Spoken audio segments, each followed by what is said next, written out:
जिस नारी को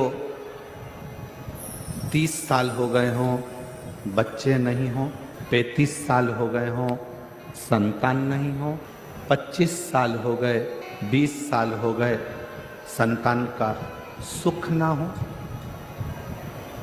और डॉक्टर ने कह दिया कि कोई बहुत बड़ी बीमारी किसी व्यक्ति को है, रोग बड़ा, बीमारी बड़ी है, और उस बीमारी का कोई हल, उस रोग का कोई हल नहीं दिख रहा, कोई हल नजर ना हो।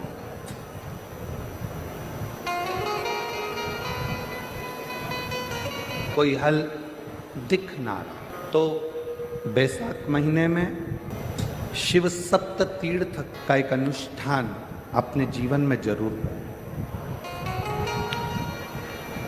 मट्टी के पात्र में जल भरना, और मट्टी के पात्र में जल भरकर प्रतिदिन रोज 7 दिन का ये नियम होता है सप्ततीर्थ।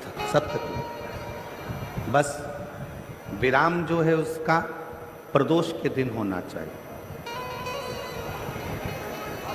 और बैसाख के महीने में जब आप सप्ततीर्थ का अनुष्ठान करें, 1 घड़ा जल का रोज भरें प्रतिदिन, और 1 बेलपत्र, 1 शमी पत्र उस घड़े के नजदीक में कोई पात्र में अवश्य रखें। पात्र को, जो जल का घड़ा है, जल का पात्र है, उसको मट्टी के ही दीप से या कोई श्वेत वस्त्र जिसको मला गया हो, धोया गया हो, साफ हो, उस वस्त्र से ढक दें। एक दिन एक शिवालय में जाएं, शमी पत्र अशोक सुंदरी वाली जगह पर समर्पित करें। अशोक सुंदरी की जगह जानते हो ना आप लोग? अशोक सुंदरी की जगह पर शमी पत्र समर्पित करें। बेलपत्र, जहां आप खड़े हैं वहां डंडी का भाग आपकी ओर हो और बेलपत्र शिव जी को समर्पित करा जाए। फिर जो मट्टी के पात्र में जल है वो भगवान शंकर को अपनी कामना कर कर शिव जी को समर्पित कर दो। संतान के लिए कर रहे हो तो वहीं से जल को एक कटोरी में, एक पात्र में झेल लीजिए। उस जल का आधा भाग नंदी के पास बैठकर आप ग्रहण कर लो, आधा भाग अपने पति को देना प्रारंभ कर दो। कोई रोग के लिए कर रहे हो, किसी बीमारी के लिए कर रहे हो, तो वो जल आप अपने घर की देहली में प्रवेश करने के पहले अपने मुख में उसको ग्रहण कर लो। एक दिन में एक शिवालय, दूसरे दिन दूसरा शिवालय, तीसरे दिन तीसरा शिवालय। अगर अपने नगर में, अपने गांव में, अपने क्षेत्र में 7 शंकर के मंदिर नहीं हो, यदि अपने गांव में, अपने नगर में, अपने क्षेत्र में 7 शंकर के शिवालय नहीं हो, तो मिट्टी का शिवलिंग बनाकर उस पे चढ़ा, पर रोज एक शिवालय अलग होना चाहिए।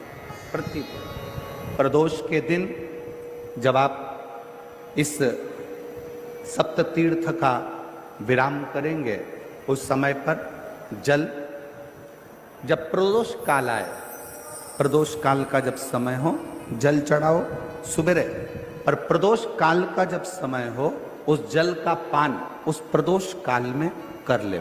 प्रदोष को, जो प्रदोष काल में उस जल को शंकर का पंचाक्षर मंत्र नमः शिवाय, षडाक्षर मंत्र ओम नमः शिवाय या श्री शिवाय नमस्तुभ्यम बोलकर प्रदोष काल में उस जल का पान करें। बाबा को प्रार्थना करें, शिव से विनय करें। ये नियम केवल बैसाख के महीने में होता है, इसको बाकी के महीने में नहीं किया जाता है। इसको बाकी के महीने में नहीं करते, केवल बैसाख।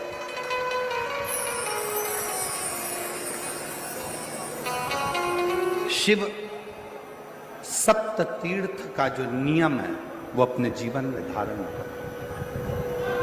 और हम तो कहेंगे शिव महापुराण की कथा श्रवण करने वाले प्रत्येक बेटा बेटी से, शिव महापुराण की कथा सुनने वाले प्रत्येक शिव भक्त से हम तो कहेंगे कि शरीर में कोई रोग नहीं भी है, संतान की प्राप्ति नहीं भी चाहिए, उच्च शिक्षा के लिए आप कर रहे हैं, अपने जीवन की खुशहाली के लिए कर रहे हैं, तो शिव का सप्त तीर्थ अनुष्ठान अवश्य करें, अवश्य करें और अपने जीवन को सार्थक करें। धन्यवाद।